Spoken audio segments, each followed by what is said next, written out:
están haciendo por encima de las 120 horas, tanto a nivel público como a nivel privado. Escuchamos declaraciones de Elda Jiménez. Ella es presidenta del Colegio de Enfermeros del Estado Lara, quien ha denunciado explotación laboral en los centros de salud públicos de la región. Hay que destacar que el día de ayer los médicos residentes del Hospital Central de Maracay protestaron para exigir respeto y seguridad en el ejercicio digno de su profesión, recordando lo ocurrido la semana pasada cuando un joven tomó como rehén a una profesional de la salud. Pero para conocer un poco más sobre la realidad del sector en la entidad, tenemos vía telefónica al doctor Ramón Rubio, él es presidente del Colegio de Médicos del Estado Aragua. Buenos días, doctor, bienvenido una vez más a esta cita de éxitos. Buenos días, mi querida licenciada Carla y todo tu equipo allí, agradecidos por esta oportunidad que nos da pues, de manifestar pues nuestra humilde opinión, que de paso tiene cierto valor e importancia, ya que suponemos que todos los médicos que laboran en el Estado de Aragua pues, deben estar inscritos en el Colegio Médico, que es su principal representante gremial. Lo que ocurrió, pues, un hecho inverosímil, atroz, muy típico de esta locura de país que estamos viviendo, eso de que el papá de un paciente con ni siquiera un alma blanca,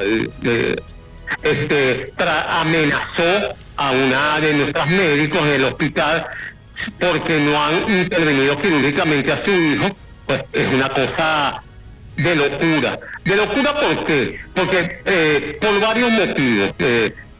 Ese papá, una persona muy joven, me cuentan que tiene menos de 20 años, te aseguro que desconoce lo que son unos exámenes preoperatorios, lo que es el cuidado previo de un paciente de tan corta edad para intervenirlo, que tiene unas patologías congénitas de una gravedad más o menos importante. Entonces, para que haya llegado a esa situación pues, tan dramática, tan casi rayando pues en lo criminalístico, no se justifica bajo ningún concepto lo que ocurrió, pero yo creo que el análisis debe de ir mucho más allá de lo que ocurrió. ¿Dónde está la responsabilidad institucional? Vemos allí en algunas de las redes sociales como por ejemplo más del 90% de las opiniones se solidarizan con la familia y con este señor que está detenido, pero en otras pues una solidaridad muy aceptable hacia todo el personal de salud, que al final no es culpable de lo que está ocurriendo en nuestro país.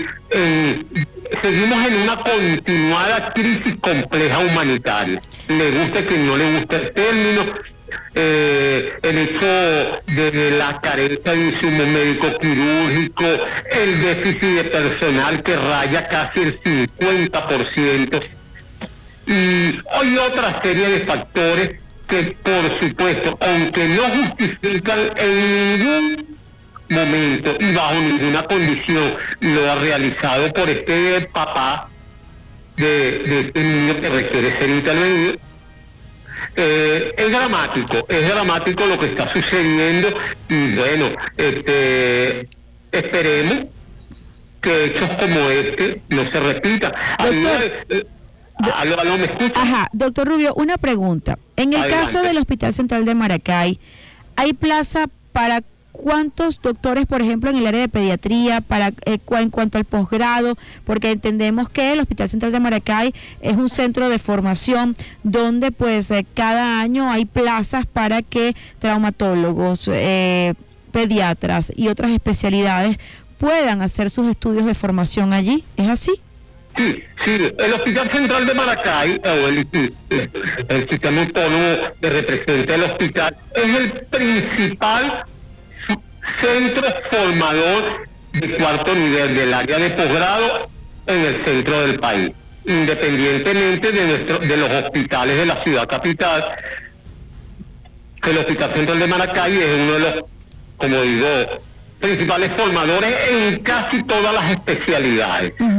Actualmente, y lamentablemente, algunos colegas lo ratificaron ayer, en líneas generales, por lo menos en el área de pediatría, existe un déficit del 45-50% de los cargos. ¿Qué quiere decir eso? Que si debiera haber 100 residentes en los 3 niveles, en primero, segundo y tercer año, 100 apenas llegan a 50.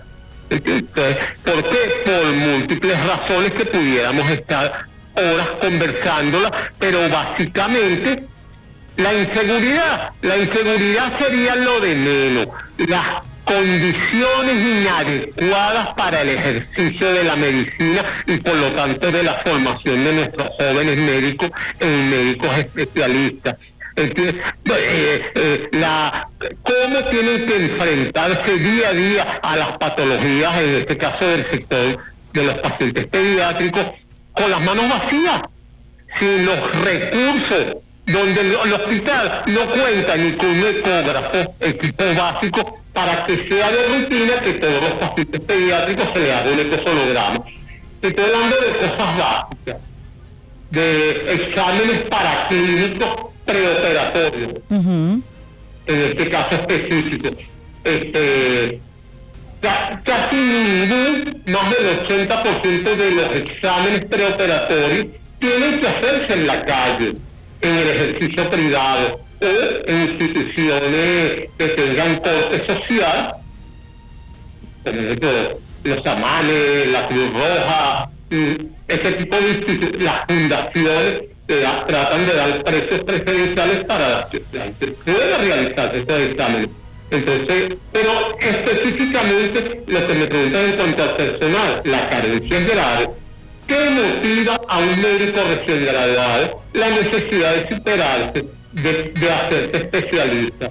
Lo lamentable es que de los que se están graduando, más del 80% tiene dentro de sus planes, cuando se les hace una entrevista, se les encuesta de manera privada, pues simplemente irse del país, buscar horizontes de futuro más claros, más diáfanos para estos nuevos colegas. No es posible que un médico especialista tenga un año de graduado o tenga 28 años, como lo tiene que está hablando Ramón Rubio, pediatra con 28 años egresado, con un salario que oscila entre los 120 y los $150. Ahora bien, doctor, aparte de esta realidad, hay otra que viven los familiares de quienes están recluidos en estos centros hospitalarios, y es el tema del acceso a medicamentos e insumos. Quienes tienen que operarse pues deben llevar un listado de productos y artículos que deberían ser suministrados por el mismo centro asistencial que debería ser dotado por el Estado. ¿Es así o no? Totalmente, lo acabas de describir exactamente. Vamos a ponerte un ejemplo práctico. En el caso pediátrico vamos a hablar de una intervención muy común, una histerectomía, que es la extracción del útero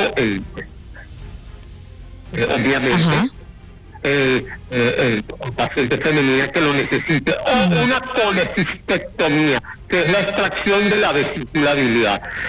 En líneas generales, el costo de los insumos a comprar por el paciente o familiar oscila entre los $400 y $500. Una cantidad que para una persona que debe de salario mínimo, pues es casi imposible alcanzar eso.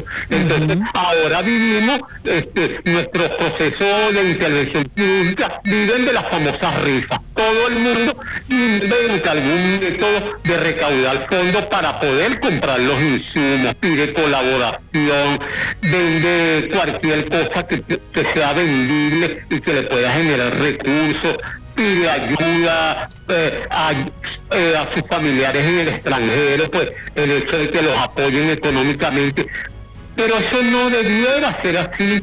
Nuestra Constitución es clara, la salud es un derecho supraconstitucional. son de estos derechos fundamentales inalienables que no se pueden olvidar. Y lo que te estás planteando, lo que tú sabes y lo que yo sé que ocurre es otra realidad. Visita 10 minutos nuestra emergencia del Hospital Central y conversa con los familiares allí y escucharás historias y todas se repiten y se parecen.